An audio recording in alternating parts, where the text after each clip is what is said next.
નમસ્કાર દર્શક મિત્રો, @ગુજરાતમાં આપનું સ્વાગત છે। રાજકોટ મનપાની સામાન્ય સભામાં ફરી એકવાર હંગામો મચ્યો હતો। વિસ્તારપૂર્વક વાત કરવામાં આવે તો રાજકોટ મનપાના સ્ટેન્ડિંગ કમિટીના ચેરમેન જયમીન ઠાકર અને વિપક્ષના નેતા વશરામ સાગઠિયા વચ્ચે સામાન્ય સભામાં શાબ્દિક યુદ્ધ છેડાયું હતું।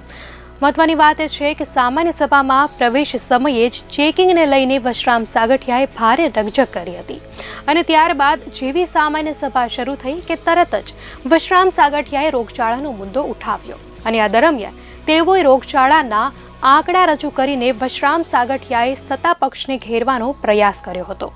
ત્યારે રાજકોટ મનપાના આરોગ્ય વિભાગના સબ સલામતના દાવાને વશરામ સાગઠિયાએ પોકળ ગણાવ્યા હતા। આ સાથે જ ચર્ચા દરમિયાન જ વશરામ સાગઠિયા અને જયમીન ઠાકર સામસામે આવી ગયા હતા।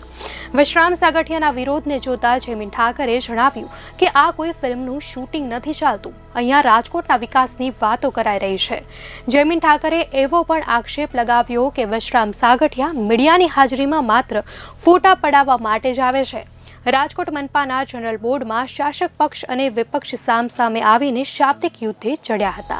ખાસ કરીને વશરામ સાગઠિયા અને જયમીન ઠાકર વચ્ચે વાક યુદ્ધ છેડાયું હતું। એટલું જ નહીં પરંતુ જનરલ બોર્ડની સામાન્ય સભા પહેલા ચેકિંગને લઈ કોંગ્રેસ કોર્પોરેટર વશરામ સાગઠિયાએ ચકાસણીને લઈ વિરોધ પણ કર્યો હતો અને કહ્યું હતું કે શું હું આતંકવાદી છું।